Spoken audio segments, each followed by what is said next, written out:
Welcome to the bold analysis. The weakest link that we have spoken about even in the past in the implementation of Kenya Kwanza's plan, if it exists, is pilferage.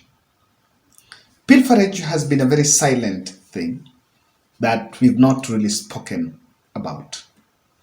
So in this video, I want us to look at the details of a delegation from Statehouse led by the Chief of Staff, Felix Kosgei, to meet the EACC team. It's not a coincidence that that meeting is coming at a time when we see a lot of reorganization and flurry of activities from William Ruto, Musalia Mudavadi, and other government offices.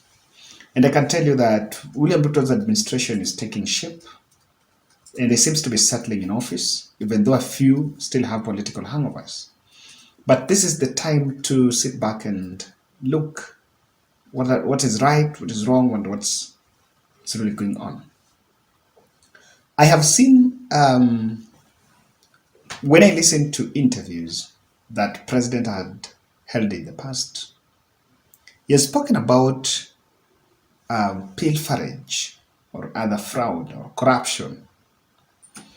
And I took stock of what was his suggestion, or rather his intervention on that. One thing I like with President Ruto is on any aspect, you will have an idea of what he's doing. And I think because himself is come out to describe and say, even though it's not in conformity with the manifesto, but if you ask someone, what is it doing in terms of corruption, you'll have an idea. As to whether it can yield the fruits is another story. So on matters corruption, he has said that he's going for financial autonomy to the judiciary and the National Police Service.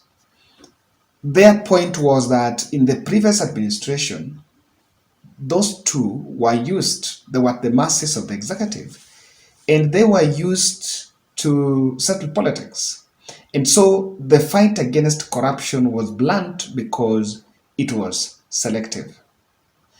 That is, according to me, something that I really criticized it on this ground, or rather on this premise, that you can't do things, you can't offer an intervention just in comparison to what the other person did.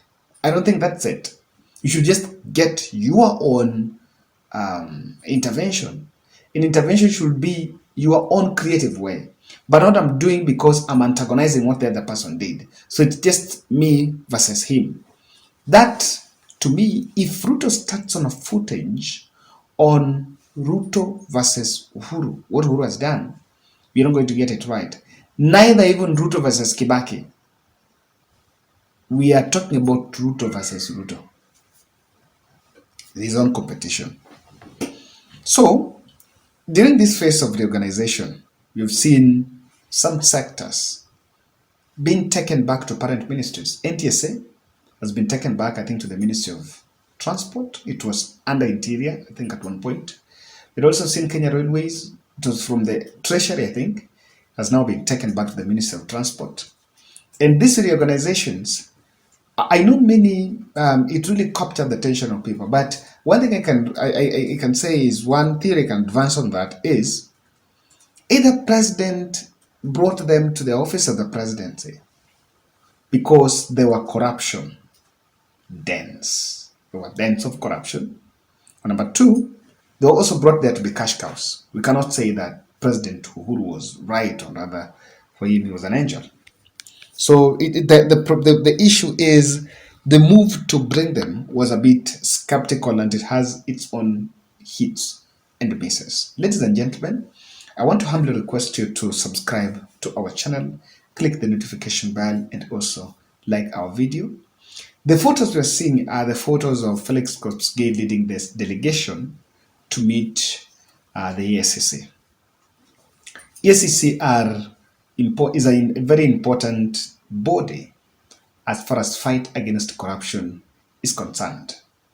And from, I think, the article I was just reading, is that they are trying to tighten the grip on, there are some reviews that they had given to different ministries, and the Statehouse team is trying to, yes, they're trying to hold, to get a cooperation, or rather boost the independence and the capacity of EACC to make sure that reviews, because they do reviews to the ministries on how to seal corruption loopholes, but they have been breached over time because people want to benefit. So the Statehouse team is just trying to hold grip so that they find out loose or gaps at EACC that can be addressed so that they maximize and it energizes their capacity to curb corruption. That's a nutshell what was there.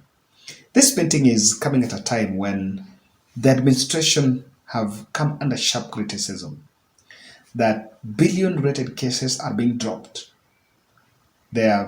Most of them are bordering, are even on tax evasion from the big boys, from the blue companies that to some extent some even funded Kenya Kwanza campaigns. And Kenyans have had this perception that maybe, as much as we have a very good plan to revive the economy, but if we don't address pilferage, we may never see, the plan may never see the light of the day. So that's why I want to narrow down. This group, this delegation is from Statehouse. I just asked someone, if it was to be at ministry level, who do you think will be there? There is no Ministry of Corruption. But who do you think will be there? Just try to make a suggestion, maybe Attorney General or something.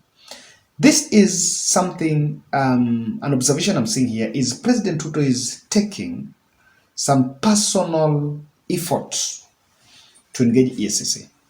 Because the Statehouse team, most importantly, they're answerable to the president and they're going to report to the president. So this will be a team that was sent by President William Samoei Ruto. People are working. But the truth of the matter here is, we talk about the billions, but as we'll work on those plans, sitting on those retreats, there are also another team, Kahoot, that are also looking for dubious means of stealing the public coffers. That's the reality. So on this one, if President Ruto is making a personal effort, I have said, and I'm one person against this public statement, that I am going to get in touch, I am going to leave institutions work independently. There's some things that for corruption for us to ward off corruption, it needs the president's goodwill. Tell me, if Nairobi governor, if a governor is implicated in the corruption as a Kenya Kwanza governor, and let's say from Central, you want to manage such a case, you want to go through such a case, can't you call president before, because you go for the governor, the Gachagua will come back and say you are targeting our people. So to some extent, the president's hands cannot be off.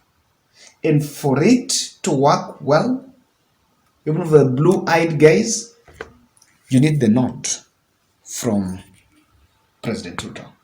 So I want to just look at this, narrow it down to three aspects that can be the intention of President sending this team. Ruto is a bit, is getting intelligence that the public is uncomfortable by the dropping of high-profile cases. And as much as there could be some sense of truth. I remember, was it Mtaani saying that, wait for a minute, could it be right that even these people were targeted politically because they've also seen some buildings were brought down in Westlands and some areas, and those buildings were people who funded Ruto? Could it be some sense? So there could be some sense, yes, that politically instigated, but in the tune of billions. So even if you are to be politically triggered, there is also an element of truth to some extent. Even though the public shows laxity, and government institutions that are tasked with the responsibility, or rather that in the corruption chain, management chain, could be relaxed. And they could also feel intimidated that when these high profile cases, the truth of the matter is there is a big influence from the big officers. There could also be some laxity or a matter of wait and see. Should I touch this? How is it going to play out? Can I be sacked? And we've seen a spree of overturns where people that were in some offices so that did not were not well, even as low as chiefs that were not really supporting Kenya Kwanza. To some extent, there are reports that people are fired. We've seen mass firing. So because of that mass firing, people fear. So for president and even guys in the line of criminal justice system could also feel threatened. I remember President saying that DPP Haji, at one point things were so thick and thick, you were told, do that or you'll get sacked. So how about if that is the same environment that is now within within this administration? And so it needs the intervention of the president, and he seems to be trying to hold grip and remove that laxity, ensure them the confidence that I'm going to support and work with you. That would be a good take, and I think that's one thing that I said. President Ruto needs to instill confidence. People who work for the administration, some of them are so threatened, especially for offices that doesn't have security of tenure. They're so threatened. You never know when your goods can be cooked. Number two, from this meeting, Ruto will devise ways to collect taxes from the elected saboteurs. And I don't think, okay, EACC doesn't collect taxes, so you should not get it that way. But then it's in terms of management of cases, of management of some of these cases. Ruto could actually tell them that, okay, we've seen cases of X and so being dropped in here and there, but you guys need to tighten your grip and maybe on how you're going to handle. It's a very important aspect. And they want to tie it with management of cases, management of investigations. And so, if you remember, one of the point of contention between Rigiji and the former DCA boss Kinoti was that he was a media person. So before investigation is over, you could see the story in media, newspapers, and there. I agree that that used to be, and of course it's not ethical because there is also aspects of those cases, integrity of those cases. But that's one thing that was a problem. William Ruto didn't want really that with regard, because it was when these cases come out, the public may not have the luxury of sieving and doing their own fact checks on whether this is right or this is wrong, and it's the agenda of the day sets and it suits to verify the stories, verify them. So what I see here, that could be a situation that they also want management of corruption cases and so that they don't plunge Kenya Kwanza government into public ridicule. So that if it's something, before it goes to media or just communication, how it's going to be managed. And I can tell you, one thing I have seen, and I know it will work for the benefit of Kenyans, we may have to analyze it maybe probably tomorrow, is that Kenya Kwanza have invested more on communication. I have seen the office of Musalia Mudavadi by powerful and very great men and women on communication, same to that of Rigiji and that of the president. Even some people that work for former President Uhuru Kenyatta have been injected back. The best speechwriter in the country, Rick Ngeno, is back in the desk. So that means we are going to have, we expect more structured information flow and visibility of the government and different channels of communication. And this would be a very important aspect. And I see this is the kind of synergy that the president would want.